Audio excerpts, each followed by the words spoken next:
హరహర మహాదేవ ఓం నమ శివాయ అంటూ భక్తుల ఓంకార నాదంతో మెదక్ జిల్లాలోని మండల కేంద్రమైన కొల్చారంలోని భద్రకాళి సమేత వీరభద్రుని ఆలయం మార్మోగిపోయింది. శివకేశవులకు ఇష్టమైన కార్తీక మాసం దేవదేవుడు త్రిలోకాధిపతి బోలా శంకరుడు జటాజూటం నుంచి ఉద్భవించిన భద్రకాళి సమేత వీరభద్రుని ఆలయ సన్నిధిలో కార్తీక పౌర్ణమిని పురస్కరించుకుని శుక్రవారం రోజున ఆలయంలో ఉదయం భక్తులు ప్రత్యేక పూజలు చేశారు. ఆలయ పూజారి మహేష్ ఆధ్వర్యంలో పూజలు నిర్వహించారు. సాయంత్రం స్వామివారికి దీపారాధన కార్యక్రమం పెద్ద ఎత్తున భక్తులు పాల్గొన్నారు. దండకం నిర్వహించిన అనంతరం గ్రామ తాజా మాజీ సర్పంచ్ కరెంటు ఉమారాజా గౌడ్ కొబ్బరికాయలు కొట్టి ఆకాశ దీపాన్ని వెలిగించారు. అనంతరం పెద్ద ఎత్తున బాణాసంచా కాల్చారు. ఈ కార్యక్రమానికి ప్రత్యేక ఆహ్వానితులుగా కొల్చారంలోని సోషల్ వెల్ఫేర్ రెసిడెన్షియల్ పాఠశాల ప్రిన్సిపల్ సత్యవతి శ్రీనివాస్ దంపతులు హాజరయ్యారు. ఈ కార్యక్రమం విజయవంతం చేసిన భక్తులకు ఆలయ కమిటీ తరపున రాగల ఆనంద్, కరెంట్ రాజాగౌడ్ కృతజ్ఞతలు తెలిపారు. ఈ కార్యక్రమంలో రిటైర్డ్ ఉపాధ్యాయులు రాగల వీరయ్య, అరికెళ్ల నాగయ్య, మేదరి సత్యనారాయణ, మేదరి యాదగిరి ఆలయ పూజారులు పాల్గొన్నారు. అలాగే మఠంలోని శివాలయంలో చౌరిగారి కిషన్, లావణ్య దంపతులు రుద్రాభిషేకం నిర్వహించారు. సాయంత్రం దీపారాధన కార్యక్రమం నిర్వహించి ఆకాశ దీపాన్ని వెలిగించారు.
ఆలయంలో సంచారం గ్రామంలో ప్రసిద్ధిగాంచిన వీరభద్ర ఆలయంలో ప్రతి సంవత్సరం లాగా ఈ సంవత్సరం కూడా ఘనంగా మన కార్తీక దీపోత్సవం మరియు దీపారాధన కార్యక్రమము మరి ఘనంగా భక్తులు అధిక సంఖ్యలో పాల్గొని విజయవంతం చేసినందుకు అందరికీ ప్రత్యేక అభివందనాలు.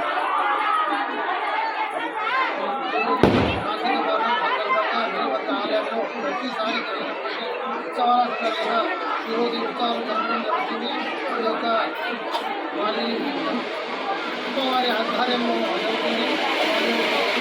పూజలు చాలా బ్రహ్మాండంగా చేసినందుకు వారికి గ్రామం తరఫున ప్రత్యేక అభినందన తెలియజేస్తాము. దండకం కూడా వేయడం జరిగింది. ప్రతిసారి కూడా దండకం వేయడం చాలా విశేషమైనది. ఇక్కడ వీరభద్ర స్వామి ఆలయంలో ఈ యొక్క ముందు కూడా మంచి కార్యక్రమాలు చేసుకొని ముందుకు పోవాలని ధన్యవాదాలు.